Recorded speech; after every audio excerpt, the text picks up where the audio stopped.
စဉ်းစားကြည့်ကြပါလိုင်းရှောင်းနေတဲ့အချိန်တိုင်းမှာလှုပ်ရှားမှုတိုင်းကိုစောင့်ကြည့်နေတဲ့ကင်မရာတွေရှိမယ်ကိုပြောလိုက်တဲ့စကားပြောဆိုမှုတိုင်းကိုခွက်ချမ်းစိတ်ဖျားနေတဲ့ algorithm တွေရှိမယ်ပြီးတော့ကိုယ့်ရဲ့နေ့စဉ်ပြုမှုတွေအပေါ်မူတည်ပြီးဘဝရဲ့အခွင့်အရေးတွေကအထိုးအရွက်ဖြစ်နေတဲ့ကဘာကြီးတစ်ခုဒါစစ်ကူရင် sci-fi ရုပ်ရှင်တဲကဇဝေငန်းတစ်ခုလို့ထင်ကောင်းထင်တော်နိုင်ပါတယ်ဒါပေမဲ့တကယ်လက်တွေ့မှာတော့ဝေဖန်သူတွေက21ရာစုရဲ့ခက်တစ်ကျွမ်းစနစ်လို့တောင်တင်စားနေကြတဲ့လက်တွေ့ကဘာကအခြေအနေတစ်ခုပဲဖြစ်ပါတယ်အားလုံးပဲမင်္ဂလာပါရင်းမြစ်အချက်လက်တွေကိုစူးစီးပြီးအလွယ်ကူဆုံးရှင်းလင်းတင်ပြပေးနေတဲ့ Move and Groove အစီအစဉ်ကနေကြိုဆိုပါတယ်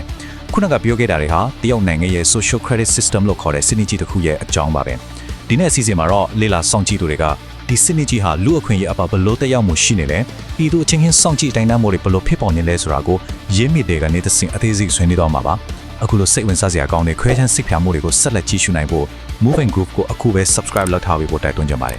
ကဲပထမဆုံးအနေနဲ့ social credit system ဆိုတာတကယ်တမ်းဘာကြီးလဲဆိုတာကိုကြည့်လိုက်ကြရအောင်အလွယ်ဆုံးပြောရင်ဒါဟာ AR မှာ data စုဆောင်းမှုစနစ်နဲ့လူတွေရဲ့အပြုအမူကိုထိန်းချုပ်တဲ့စနစ်ကိုပေါင်းစပ်ထားတဲ့ digital ဗိတုကပညာရပ်တစ်ခုပါပဲလူမှုပေတာပညာရှင်တွေနဲ့ဝေဖန်သူတွေကဒါကိုခက်တဲ့ကျုံးစနစ်လိုတောင်တင်စားလေးရှိကြပါတယ်ဘာဖြစ်လို့လဲဆိုတော့လူတွေကိုရုပ်ခန္ဓာပိုင်းဆိုင်ရာကြိုးတုပ်စရာမလိုပဲ digital ကိန်းဂဏန်းတွေအမှတ်တွေကနေတဆင့်သူတို့ရဲ့တွာလာခွင့်နဲ့စီးပွားရေးအခွင့်အလမ်းတွေကိုလုံးဝချုပ်ကင်ထားနိုင်လို့ပါပဲဒီနေရာမှာတကယ်စိတ်ဝင်စားစရာကောင်းတာတစ်ခုရှိပါတယ်ကျွန်တော်တို့အများစုထင်နေတဲ့အထင်အမြင်မားမှုနဲ့လက်တွေ့အခြေအနေကွာဟနေတာပါပဲလူတော်များများကနိုင်ငံသားတိုင်းအတွက်အကျွေးဝယ်ကတ်အမှတ်လို့ကဏ္ဍ၃လုံးတည်းရှိတဲ့အမှတ်ပေးစနစ်တစ်ခုတည်းပဲရှိတယ်လို့ထင်နေကြပါတယ်ဒါပေမဲ့လက်တွေ့မှာတော့အဲ့လိုမဟုတ်ပါဘူးတကယ်လက်တွေ့စနစ်ကြီးကဒေတာတရအမိပြတ်စာရင်းတွေကုမ္ပဏီတွေကတတ်မှတ်တဲ့အမှတ်တွေနဲ့တရားရုံးအမိန့်တွေအားလုံးကိုအပြန်အလှန်ချိတ်ဆက်ထားတဲ့အလွန်ကျယ်ပြန့်တဲ့အေးရမှာကွန်ရက်ကြီးတစ်ခုဖြစ်နေတာပါဒီလောက်ကြီးမားတဲ့စနစ်ကြီးလဲပတ်ဖို့အတွက်အဓိကအသက်သွေးကြောကဘာဖြစ်မလဲဒီကိန်းဂရန်ကိုကြည့်လိုက်ပါတန်နေရပါတရုတ်နိုင်ငံတော်ဝန်မှာနေစဉ်ဘွားကိုမျက်နှာမြင့်မိတဲ့နီးပညာသုံးပြီးစောင့်ကြည့်နေတဲ့ CCTV ကင်မရာရေတွက်ဟာခံမှန်းခြေတန်း200အထိရှိနေတယ်လို့ဆိုပါတယ်ဒါဟာကဘာပေါ်မှာအကြီးမားဆုံးစောင့်ကြည့်ရေးကွန်ရက်ကြီးတစ်ခုလို့ပြောလို့ရပါတယ်ဒီကင်မရာတွေနဲ့အာယုံခံစနစ်တွေကလူတဦးချင်းစီကိုအချိန်ပြည့်စောင့်ကြည့်နေတာပါ။ online မှာပဲဖြစ်ဖြစ်ပြင်ပလက်တွေ့ဘဝမှာပဲဖြစ်ဖြစ်ပြုမှုလှုပ်ရှားသမျှအရာလုံးဟာအစိုးရရဲ့ algorithm တွေစီကိုချက်လက်တွေအနေနဲ့ချက်ချင်းရောက်ရှိသွားပါတယ်။အသေးအဖွဲလို့ထင်ရတဲ့နေ့စဉ်အပြုအမူတွေတော့အစားစောင့်ကြည့်ရပါတယ်။ဥပမာပြောရရင်လူကူးမြင်ကြားကနေမကူးပဲလမ်းဖြတ်ကူးတာမျိုး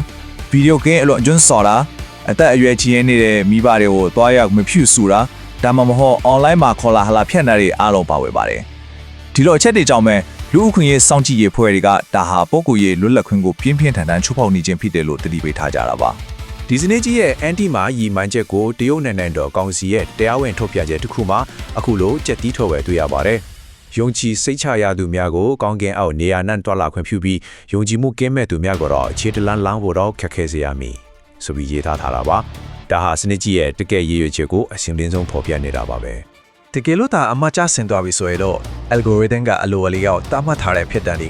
ချက်ချင်းဆိုလို့တက်ရောက်လာတော့မှာပါဒီကဏ္ဍကတော့ပေတန်တွေရဲ့လက်တွေ့တရားမှုကိုပြနေတာပါတန်းနဲ့60မဟုတ်ပါဘူးเนาะတန်းနဲ့16ပါမှတ်တမ်းတွေရာဆိုရင်အမိပြတ်ဆိုရင်တွင်ခံရသူတွေဟာလေလက်မှတ်နဲ့အမြန်အထက်လက်မှတ်ဝယ်ယူခွင့်အချိန်ပေါင်း26တန်းကျော်လောက်ညှင်းမဲ့ခံခဲ့ရပါတယ်ဒါ mobility လို့ခေါ်တဲ့လွတ်လပ်စွာသွားလာလှုပ်ရှားခွင့်နဲ့စီးပွားရေးခွင့်လန်းတွေကိုထန်းချုပ်လိုက်တဲ့အလွန်ထိရောက်တဲ့နည်းလမ်းတစ်ခုဖြစ်နေတာပါကဲဒါပေမဲ့အဖြစ်ပေးတာကြီးပဲလားဆိုတော့အဲ့လိုလည်းမဟုတ်ပြန်ဘူးစနစ်ကိုကောင်းကောင်းလိုက်နာသူတွေအတွက်အစိုးရကစုချီးမင်းနဲ့မလုံးတွေလည်းရှိပါသေးတယ်အဆင့်တစ်အနေနဲ့အစိုးရသတ်မှတ်ထားတဲ့စည်းကမ်းတွေကိုဒေတာလိုက်နာမယ်ဒါဆိုရင်အဆင့်တစ် social credit အမှတ်တွေမြင့်တက်လာမယ်ဒီခါမှာအဆင့်3အချိုးကျေးဇူးတွေအနေနဲ့စပေါ်ငွေမလို့ပဲအင်ကားနိုင်မယ် European Schengen Visa ကိုရင်းနှီးမြှင့်မြှင့်ရှော့ထားနိုင်မယ်စီယုံနေမှာဆိုလဲတန်းစီဆရာမလို့ပဲ VIP အခွင့်အရေးတွေရလာပါမယ်ဒီနေ့အဖြစ်လိုက်နာသူတွေကိုအထူးအခွင့်အရေးရတဲ့လူရန်စာတရက်အဖြစ်ဖန်တီးပေးလိုက်တာပါအပိုက်တက်မိသားစုအပေါ်တရားမှုအစုလိုက်အပြေးတန်ဖေးခြင်းနဲ့ချားညံ့နေတဲ့အခြေအနေများလူမှုဗေဒတုတည်ဆန္ဒရဲ့အရာဒီ system ဟာမိသားစုတွေကို liminality လို့ခေါ်တဲ့ဘာလို့ရမှမသိချားညံ့နေတဲ့စိတ်ပိုင်းဆိုင်ရာဖိစီးမှုစီတွန်းပို့နေတယ်လို့ဆိုပါတယ်ဒီအချိန်ပြမြင်းလေးကိုကြည့်လိုက်ပါပထမနေ့မှာမိသားစုဝင်တယောက်ကတရားရုံးအမိန့်ကိုမလိုက်နာဘူးဆိုပါစို့15ရက်မြောက်နေ့မှာသူ့ကိုနိုင်ငံတော်အမိပြဆိုင်ရင်တွင်းလိုက်တယ်အင်းနစ်ကြရဲ့ခါတခြားမိသားစုဝင်တွေမှာကတ်သက်ချက်တွေစတင်ခံရတယ်နှစ်နှစ်မြောက်မှာတော့အပြစ်ကင်းစင်တဲ့ကလေးငယ်ဟာဘ ပုဂ္ဂလိကကြောင်းတယောက်ခွင့်ညှင်းပယ်ခံရပါတယ်ဒါဟာအမားတစ်ခုအတွက်အပြစ်ကင်းတဲ့မိသားစုဝင်တွေစီပြစ်ဒဏ်တွေဘလို့ကူးဆက်သွားလဲဆိုတာကိုရှင်းရှင်းလင်းလင်းပြသနေတာပါ အဖိုင်းနဲ့နိုင်ငံတော်ကပံ့ပိုးပေးထားတဲ့အချင်းချင်းတိုင်တန်းခြင်းသို့မဟုတ်ယုံကြည်မှုပြပြန်းခြင်း အစိုးရကငွေကြေးတိုးမဟုတ်အမတ်တိုးပေးတဲ့စုတွေပေးပြီးပြည်သူအချင်းချင်းစောင့်ကြည့်တိုင်တန်းဟိုအားပေးတဲ့ရန်တရားတွေအများကြီးရှိပါတယ်ဥပမာရှင်းကျန်းဒေတာကလို့အိမ်အောင်စုတွေကိုအပြန်လက်ချိဆက်ပြီးစောင့်ကြည့်ခိုင်းတာအိမ်ကြီးချင်းကိုတိုင်တန်းရင်စုချတာလမ်းဘေးကအရာမဘေဘောကြီးတွေမှာအမိပြက်သူတွေကိုအများကြီးအဆက်ခွဲတာတွေပါဝင်ပါတယ်အစိုးဆုံးကတော့အမိပြက်ဆန်ရင်ဝင်နေသူကိုဖုံးခေါ်လိုက်ရင်ဖုံးမကွင်ခင်မှာဖုံးလက်ခံပြီးသူဟာအမိပြက်ဆန်ရင်ဝင်နေသူဖြစ်ပါလေဆိုတဲ့တက်တီပြည်တံကိုခေါ်ဆိုသူတွေကြားရတာပါပဲဒါပြည်သူတွေရဲ့စီလုံးမှုကိုတမင်တက်တက်ဖြိုးခွဲလိုက်တာလို့လူခွန်ရေးလေးလာသူတွေကထောက်ပြနေကြပါတယ် သမိုင်းပညာရှင်တွေနဲ့ဝေဖန်သူတွေကဒါကိုစစ်အေးခေတ်အရှိချာမနီကစတာစီထောက်လန်းရေးစနစ်နဲ့မကြာခဏနိုင်ရှင်လေးရှိကြပါတယ်သမိုင်းဝင်စတာစီစနစ်တုံကလူတွေကနေတည်ရင်ပေတဲ့စကူဖိုင်နေတဲ့မှတ်တမ်းတင်တယ်ဒါပေမဲ့အခုတရုတ်ရဲ့ digital စနစ်ကတော့ the upgraded stasi ပါပဲအလိုလျောက်တွက်ချက်ပေးနေတဲ့ algorithm တွေနဲ့ digital အမည်ပြဆိုင်ရင်းတွေကတည်ရင်ပေးတဲ့နေရာမှာစာထုတ်ဝင်ရောက်လာတဲ့နည်းပညာသုံးအာဏာရှင်စနစ်ပဲဖြစ်ပါတယ်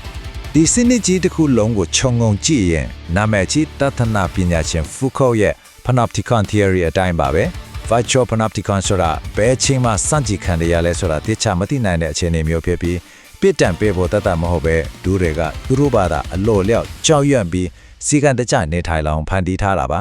ဒါဟာစနစ်ရဲ့တကယ်အစစ်မှန်ဆုံးအင်အားလို့ပြောလို့ရပါတယ်ဒါကြောင့် social credit system ဆိုတာလူမှုရေးတည်ငြိမ်မှုထက်လို့ဆိုပေမဲ့တကယ်တမ်းမှာတော့နိုင်ငံသားတွေကိုယ်ပိုင်လွတ်လပ်ခွင့်ကိုပိတ်လောင်ထားတဲ့